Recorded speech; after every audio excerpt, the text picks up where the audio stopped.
Kayaknya aku tipe orang yang selalu berusaha kasih yang terbaik kalau melakukan sesuatu. Jadi nggak pernah setengah-setengah.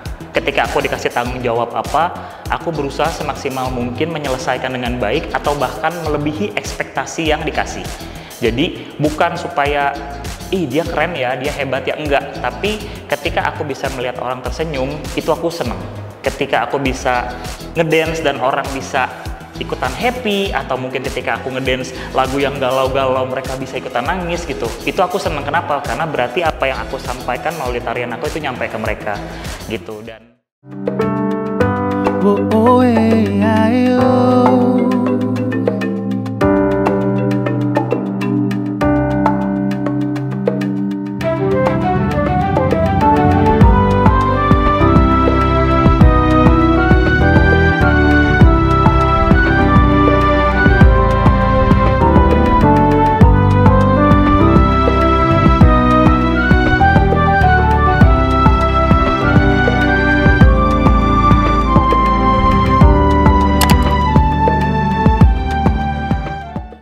Oke, halo, perkenalkan, nama aku Ronald Crescendo, biasa dipanggil Onat.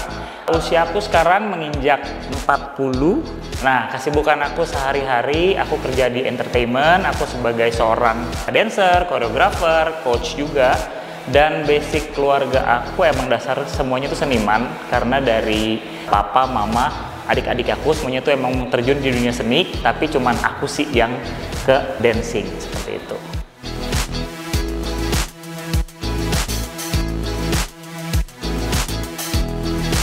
Jadi kalau ditanya sejak kapan, kayaknya telat deh. Itu sejak kuliah. Jadi pertama kali aku masuk kuliah, teman-teman kayak ngajakin, kita cari yuk kegiatan apa di kampus, tapi yang nggak biasa gitu. Jadi itu pada awal itu cowok-cowok semua tuh. Nah kita kan nggak bisa ngedance sama sekali, tapi kita coba yuk hal yang baru gitu. Kalau olahraga kan udah biasa, nyanyi, gambar itu kayak udah biasa gitu orang. Nah kita coba ngedance aja nekat gitu. Dan ternyata dari situ aku menemukan ada kesenangan sendiri ketika aku bisa menghibur orang dengan cara yang berbeda gitu. Dari situ aku mulai menekuni dunia dance ini kayak gitu. Nah jadi aku belajar pertama kali tuh di kampus. Waktu itu aku ikut semacam UKM bilangnya di kampus. Akhirnya kita coba belajar dari basic, kita ikutin pelatihnya segala macem, sampai akhirnya dari sekitar mungkin 9 atau 10 cowok kita masuknya tinggal sisa berempat. Dan akhirnya berempat itulah yang benar-benar jadi dancer profesional gitu. Nah, sedangkan kalau bidang kuliah aku tuh dulu aku ambilnya desain komunikasi visual, karena lagi-lagi ya itu kan bagian dari seni, aku suka gambar. Jadi that's why pada saat itu aku memilih kuliah untuk sesuai yang aku jalanin, yang aku suka gitu. Dan ternyata papa mengizinkan gitu masuk ambil desain. Dan kenapa akhirnya sekarang menjadi dancer? Sebenarnya pada saat kuliah itu di pertengahan menuju skripsi, akhirnya aku jadi dancer profesional. Di situ aku ngerasa ternyata hobi ini tuh bisa menghasilkan ya, hobi ini tuh baik gitu. Karena pada zaman dulu itu 2015-2016 mungkin orang masih berpikir dancer tuh bisa apa sih, dancer tuh bisa ngasilin uang gak sih, bisa ngidupin gak sih gitu. Dan aku ingin membuktikan kalau kita sungguh-sungguh itu bisa jadi pekerjaan yang bagus gitu, pekerjaan yang baik gitu kalau menurut aku. Jadi kenapa itu kuliah aku nggak dipakai ilmunya, karena setelah aku selesai kuliah aku bilang sama orang tuaku, aku mau cuti dulu ya setahun, aku mau ngedance dulu gitu. Setelah aku jalanin, tambah lagi deh setahun. Ya udah boleh tambah sampai akhirnya adalah aku bilang sama orang tuaku, kayaknya aku mau kerja di sini aja gitu. Dan karena mereka juga berdarah seni dan mereka ngelihat, oh anaknya tuh menghasilkan kok di bidang ini, jadi mereka sangat support aku sampai sekarang seperti itu.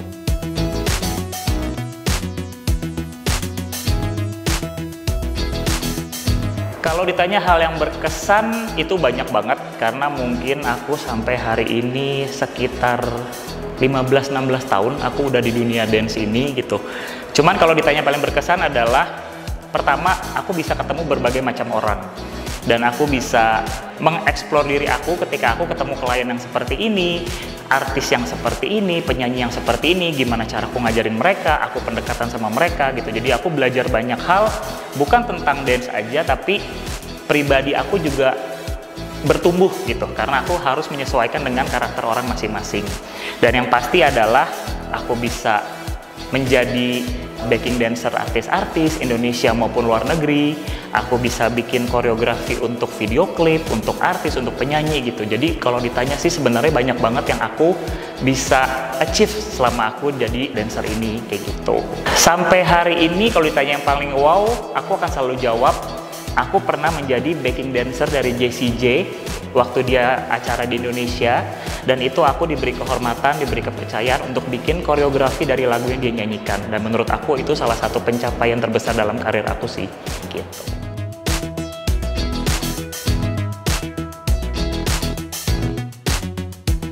Kapan aku mulai menjadi coach atau pelatih itu kayaknya dari zaman aku kuliah deh. Jadi setelah aku udah mau skripsi, aku dihubungi oleh anak-anak SMA yang mau belajar gitu. Tapi pada dasarnya sebenarnya aku itu kurang begitu suka ngajar anak ABG dulu, karena kalau menurut aku anak ABG itu banyak ini itunya gitu, dan banyak kan anak perempuan kan yang mau latihan, sedangkan kayak ketemu segerombol anak perempuan tuh kayak aduh ntar bakal berisik, bakal bawel, bakal apa gitu. Tapi setelah aku jalanin ya, aku sekali lagi aku belajar juga bertumbuh gimana caranya menghadapi anak-anak dengan tipe yang berbeda gitu. Dan itu aku mulai di kuliah menjelang skripsi, dan itu aku punya beberapa tim dance untuk lomba ataupun untuk perform, tapi itu isinya anak-anak SMA seperti gitu. Dan salah satu yang aku juga banyak belajar adalah ketika aku menjadi, istilahnya kalau di mereka tuh sensei. Sensei itu bahasa Jepangnya kan guru ya gitu. Aku pernah menjadi senseinya JKT48 itu selama kurang lebih 2 tahun. Tapi aku mengajar trainee-nya. Jadi semua anak-anak yang audisi yang baru masuk, sebelum mereka bisa naik menjadi tim JKT-nya, mereka harus melalui tahap trainee dulu gitu. Dan itu di situ aku yang melatih mereka untuk basic-basicnya sampai mereka siap untuk naik ke timnya seperti itu.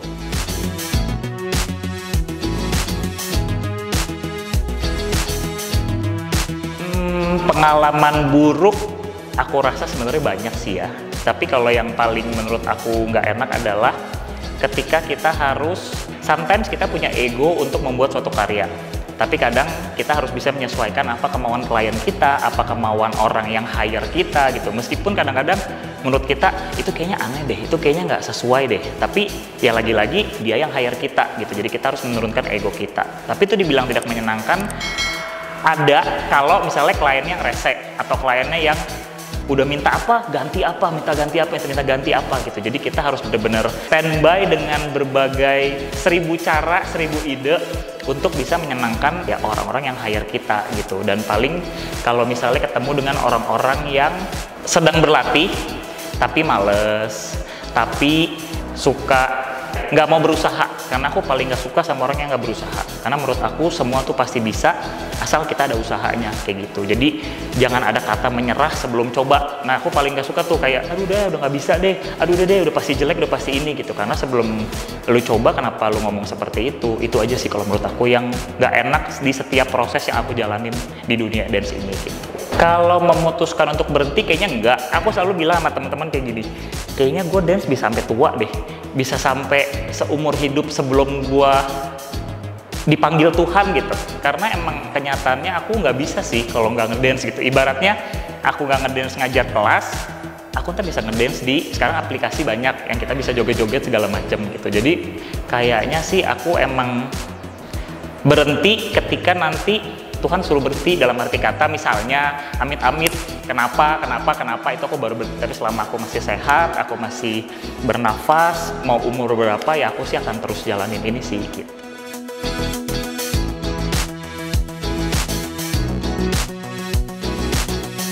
Kalau ditanya idolanya sih banyak ya, pasti semua dancer punya idola gitu. Tapi kalau aku mungkin yang paling buat aku berkesan adalah pelatih aku sendiri, guru aku sendiri, yaitu orang yang ngajak aku kerja di tempat ini. Itu kita panggilnya Kak Yesi. Dia adalah orang yang membentuk aku supaya menjadi Onat yang sekarang. Kalau nggak ada dia, mungkin aku ya bisa aja sih ngedance gitu, tapi aku nggak tahu dance yang baik seperti apa, teknik yang baik seperti apa, cara mengajar seperti apa, dan dia yang ngajarin aku bener-bener. Jadi dia merupakan salah satu idol aku kalau di sini. Dan banyak sih sebenarnya teman-teman aku juga yang bagus-bagus yang aku mengidolakan juga gitu loh. Kalau dari luar banyak banget, kayaknya semua koreografer luar aku suka, dalam arti kata sampai sekarang aja kayak punya mimpi kapan dia bisa nari sekeren mereka gitu, kapan aku bisa dance sekeren mereka. Ya pasti effortnya sangat gede sih, dan istilah kasarnya mungkin sadar umur kali ya. Kalau untuk training seperti mereka kan itu mereka dari kecil kan, dan ya nggak ada kata terlambat sih, tapi aku lebih ke jadiin mereka inspirasi gitu. Tapi aku berusaha cari warna aku sendiri, karena di dunia dance sekarang di Indonesia dan dimanapun aku rasa setiap koreografer, setiap pelatih itu harus punya ciri khas dan warnanya sendiri supaya kita bisa berbeda dari yang lain. Jadi klien ketika meng-hire itu dia punya banyak pilihan tuh gitu. Jadi dia nggak sama semua. Jadi sampai sekarang pun aku masih belajar untuk mengembangkan apa sih yang menjadi ciri khas aku, apa yang menjadi warna aku supaya orang-orang tuh nggak bosen gitu nontonnya. Itu sih kalau untuk sekarang.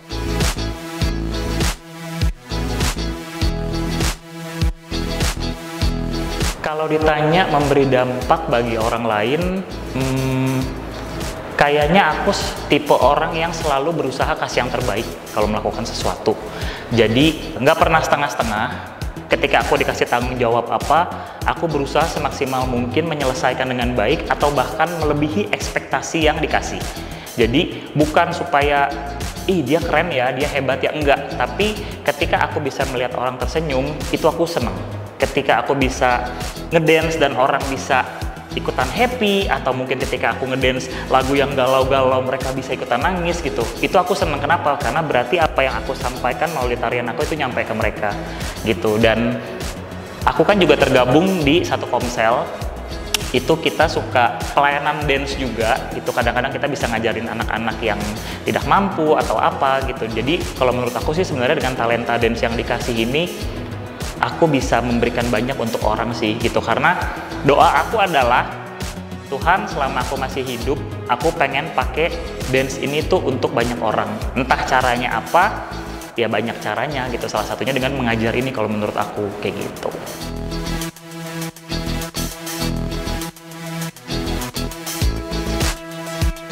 Jadi sebelum aku kenal dance itu, dulu di gereja aku lebih aktifnya aktifnya tuh nyanyi gitu, entah ikut paduan suara, entah jadi singer, jadi vokal grup gitu. Karena kebetulan papaku adalah pelatih paduan suara dan mamaku juga anggota choir, adik-adik aku juga, ya emang dari satu keluarga tuh kita suka nyanyi kayak gitu. Jadi dari situ akhirnya aku pelayanannya lebih ke nyanyi, karena itu aku belum bisa dance tuh gitu. Sampai akhirnya aku kenal dance, baru aku berhenti nyanyinya. Jadi sekarang nyanyi-nyanyi, ya nyanyi-nyanyi iseng-iseng aja gitu loh, seperti itu. Dan kalau misalnya ditanya apakah dance itu ngaruh ke pelayanan, itu sangat sih. Karena komsel aku ini dulunya itu tuh kumpulan para dancer dulunya gitu loh. Jadi setiap ada pelayanan gereja mana atau kita diundang ke gereja mana, acara apa, kita selalu ngedance gitu. Dan aku bilangnya udah bukan bahagia kali, karena itu emang mimpi aku sih. Dari dulu tuh aku pengen banget ngedance di gereja. Itu mungkin mimpi yang simpel kali, orang kayak ngapain sih dance di gereja gitu. Tapi aku ngerasa aku harusnya dalam arti kata bukan mau show off, tapi ya aku harus balikin lagi apa yang aku punya gitu. Dan aku nggak bisa kasih apa-apa gitu, aku cuma bisa, yaudah Tuhan aku pengen ngedance lah di gereja. Sampai akhirnya kita dapat kesempatan itu, bisa nari di berbagai gereja, berbagai acara gitu. Dan itu aku sangat nggak bisa digambarin lah itu. Sampai ada pernah ngomong, lu kan nari di gereja kan nggak dibayar, lu kan nari di gereja emang dapetnya berapa? Dan aku selalu bilang, aku nggak pernah mikirin uang kalau di gereja. Ya istilah kasarnya, mana berani sih di kayak gua mau harga berapa juta, kayak sama Tuhan langsung gitu kan. Itu kayak langsung diambil, misalnya kemampuan dance-nya aku tuh nggak mau banget gitu. Jadi aku selalu sama teman-teman kita kalau melayani, ya udah jalanin aja gitu, dibayar nggak dibayar ya nggak masalah juga gitu. Toh dibayar pun kadang-kadang kita masukin uang kas gitu, kita untuk apa, lakuin apa, pelayanan di mana lagi atau gimana gitu. Jadi kalau buat aku itu salah satu mimpi aku yang tercapai sih, aku bisa melayani Tuhan di gereja maupun di acara-acara yang kita di-hire sebagai dancernya gitu.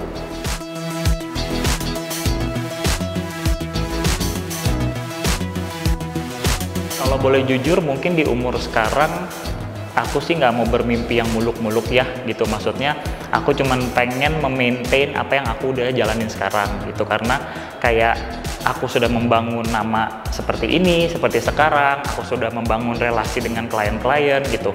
Jadi Kalau dulu mungkin aku kayak pengen, wah aku pengen jadi dancer si ini, aku pengen show ke luar negeri, aku udah pengen bikin apa gitu. Tapi puji Tuhan sampai sekarang bukan puas, tapi aku ngerasa apa yang aku ingin tuh udah sebagian besar sudah tercapai gitu. Jadi dan sekarang aku cuman pengen lebih memaintain aja gitu, karena menurut aku itu yang susah sih gitu, harus menjaga apa yang aku punya sekarang supaya kedepannya itu nggak nurun kualitasnya gitu. Jadi lebih ke sana gitu, karena kalau mimpi nggak akan ada habisnya gitu. Jadi aku lebih mengalir aja, aku nanti dibuka kesempatan yang bagus, yang baru aku ambil.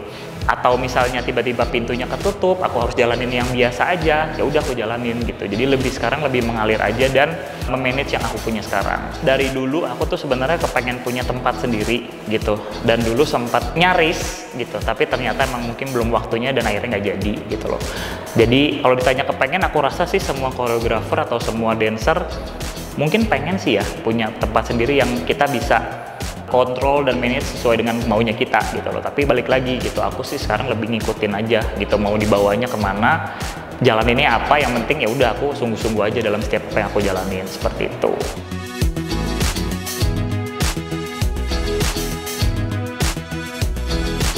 Nah, kalau buat kalian-kalian yang ingin terjun ke dunia dance, sebenarnya kalau menurut aku ini adalah salah satu pilihan yang oke kok. Kenapa aku bisa ngomong begitu? Karena aku sudah menjalaninya. Tinggal balik dari gimana kalian bisa menjalani ini itu dengan baik dan benar. Karena pekerjaan apapun, dunia apapun, itu semua ada risikonya, ada tantangannya, ada kesusahannya juga, ada kesenangannya. Dan kalau emang kalian cinta dengan dance, kalian harus bener-bener belajar dari nol dulu. Jangan cepet puas, jangan ngerasa gua udah nonton YouTube, gua udah ngikutin si ini, si itu, si ini, si itu, dan kalian langsung dengan percaya diri yang menurut aku kadang-kadang suka salah gitu. Jatuhnya mungkin dengan sombong atau ingin pamer, tapi dengan hal yang sebenarnya kalian juga belum kuasai gitu. Jadi kalau memang kalian ingin menekuni dunia ini, ayo belajar. Banyak tempat banget untuk belajar. Di sini pun bisa belajar, sama aku bisa belajar. Koreografer di mana-mana banyak, guru di mana-mana banyak yang bagus gitu. Jadi benar-benar belajar, dan kalian bisa meyakinkan mungkin keluarga atau orang tua kalau dance ini tuh sangat positif gitu. Karena kita bisa menjadi berkat buat orang lain, kita bisa menghasilkan, kita bisa berkarya, kita bisa mengembangkan apa yang Tuhan kasih buat kita gitu. Jadi jangan takut untuk mencoba sesuatu di luar zona nyaman kalian. Mungkin orang akan mikir, emang dance bisa hidup? Bisa, contohnya udah banyak. Emang dance bisa bikin dampak apa buat orang? Banyak kok orang yang sedih lihat dance bisa jadi senyum, bisa jadi semangat, bisa jadi ketawa, apapun itu gitu. Jadi pesan buat kalian adalah Tuhan udah kasih apa, ambil, pergunakan, terus diasah sampai akhirnya kalian bisa balikin itu kembali buat Tuhan. Seperti itu. Give thanks with a grateful heart. Give thanks to the Holy One. Give thanks because He's given Jesus Christ, His Son. And now let the weak say I am strong, and let the poor say I am rich, because of what the Lord has done for us. Give thanks.